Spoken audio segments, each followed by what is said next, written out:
ਇਸ ਪ੍ਰੋਗਰਾਮ ਦੇਸ਼ ਪ੍ਰਦੇਸ਼ ਦੇ ਵਿੱਚ ਅਗਲਾ ਸੈਗਮੈਂਟ ਹੋਵੇਗਾ ਹਰਜਿੰਦਰ ਸਿੰਘ ਥਿੰਦ ਹੋਣਾ ਦਾ ਇੰਟਰਵਿਊ ਸੈਗਮੈਂਟ, ਜਿਸ ਦੇ ਵਿੱਚ ਅੱਜ ਮਹਿਮਾਨ ਹਨ ਕੈਨੇਡਾ ਦੇ ਇਮੀਗ੍ਰੇਸ਼ਨ ਮੰਤਰੀ ਅਹਿਮਦ ਹੁਸੈਨ ਸਾਹਿਬ। ਵੇਖਦੇ ਰਹੋ ਪ੍ਰੋਗਰਾਮ ਦੇਸ਼ Pradesh.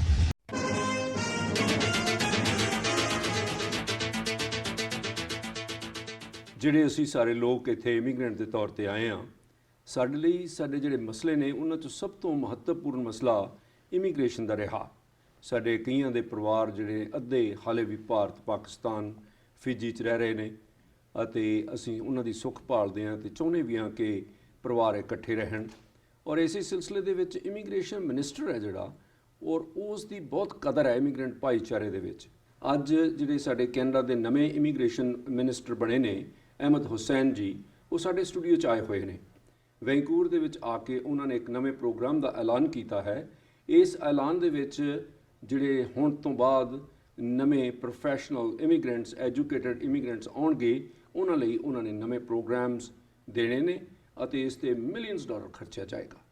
Minister, welcome. Thank you. Thank you for having me. You announced a special programs for the professionals, educated immigrants coming to Canada. What is that program? We want to understand that. Yes, the program is called the Targeted Employment Strategy for Newcomers.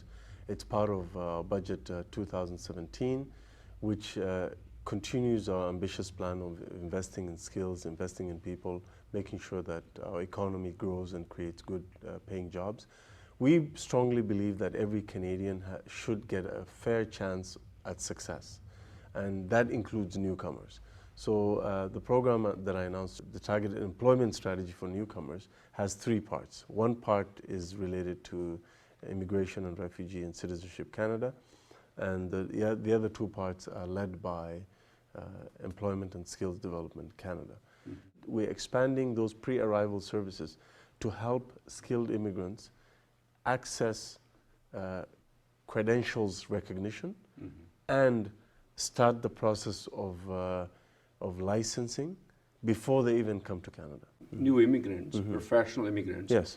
could not continue into their line because of lack of funds. They have to work, they have to do menial jobs, then they never came back to their profession. So that's the second part of the strategy. The second part is about giving loans. So we announced in the budget this year the budget came out last month, $27.5 million for 5 years, starting this year, and $5.5 million after that.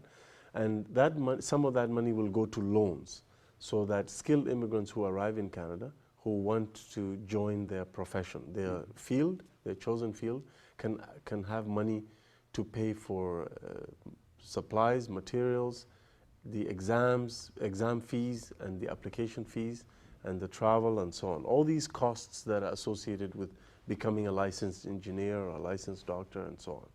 The third part of the Targeted Employment Strategy for Newcomers is about creating paid internships so that these skilled immigrants can get Canadian work experience, but also mentorship so that they can get advice and mentorship from people in the field, Canadians, and job matching so that community organizations and other professional groups can match these skilled immigrants to the right jobs within their field.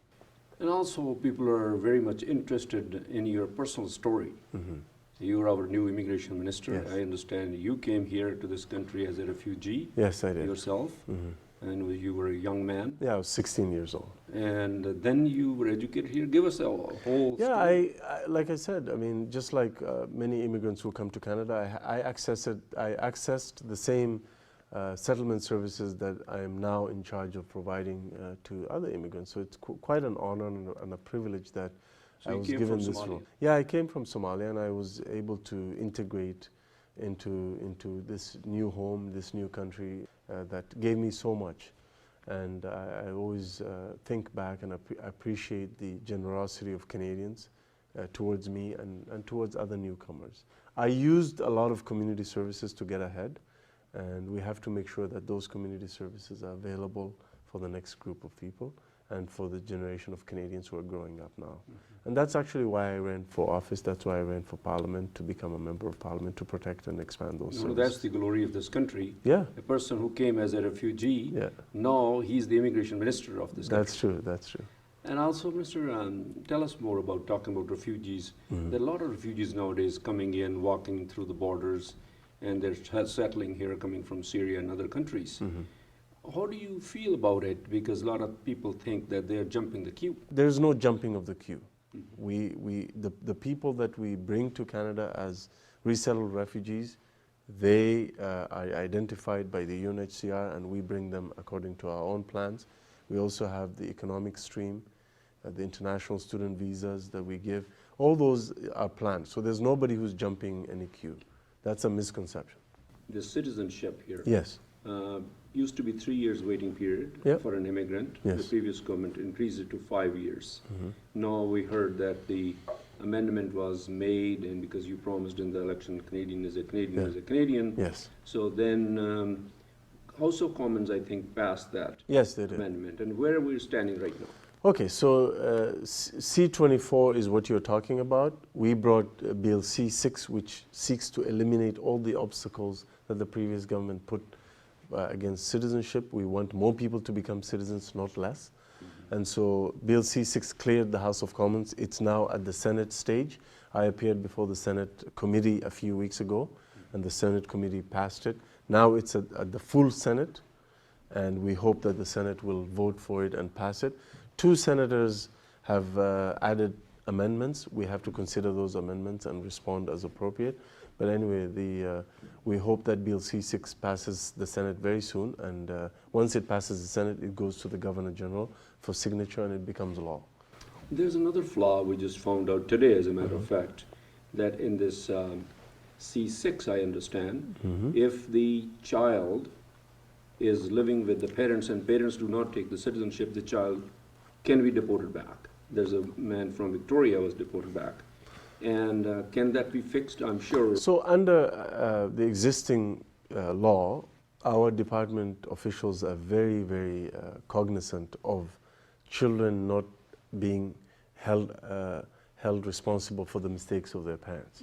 So yes, the applications are together, but when the parent is found to have misrepresented or committed fraud in the citizenship application, the immigration officials do take into consideration the fact that 99% of the time the children have no idea that this was happening and have no role to play, and so they don't suffer consequences as a result of that. If the parents commit misrepresentation or fraud and they are at risk of losing their citizenship, we have mechanisms in place to make sure that the children do not suffer that decision, that bad decision, or the decisions made by their parents. A lot of people want to know that their parents' application will be processed in time. A lot of people feel that it's taking a long time. Yeah. Now you have a lottery system, 10,000 applications, I understand. Yeah. And do you think that'll reduce the waiting period?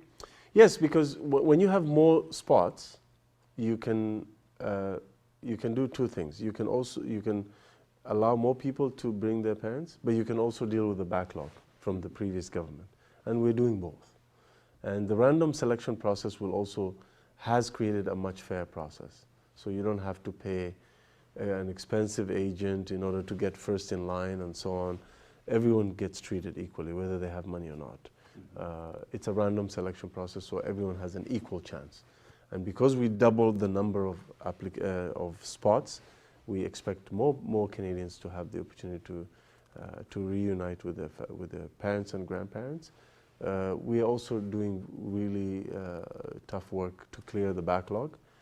And for those who are unsuccessful, there's also the option of the super visa, which allows for an extended period of time for parents and grandparents to come to Canada. But we're continuing to work on that, and as we clear the backlog, the processing times and everything related to that will become faster for everyone else. Because some of your visa officers rejected the application of the spouses on the trivial grounds. For example, you're not smiling in your wedding picture. I mean, have they been retrained under your leadership? Are you going to change that? So we always constantly take feedback from communities, from stakeholders, from members of parliament, because they also hear from their own communities and their constituents about certain issues around different visa processes. We've made a lot of progress on spousal, for example. The processing time was 26 months or more. We've now lowered it. We have a guarantee of 12 months or less. And in most cases, it's even much lower than 12 months. That's a big success.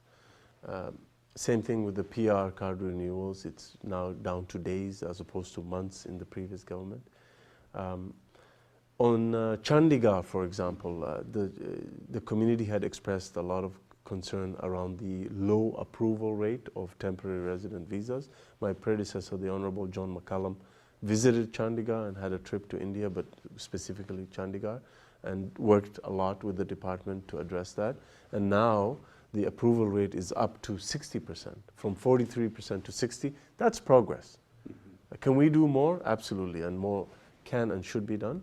For the average processing time for the rest of the world, it's 14 days or less for temporary resident visas. The one thing I will say is we have done our work in terms of improving the approval rate and the processing times, and we'll continue to work on that.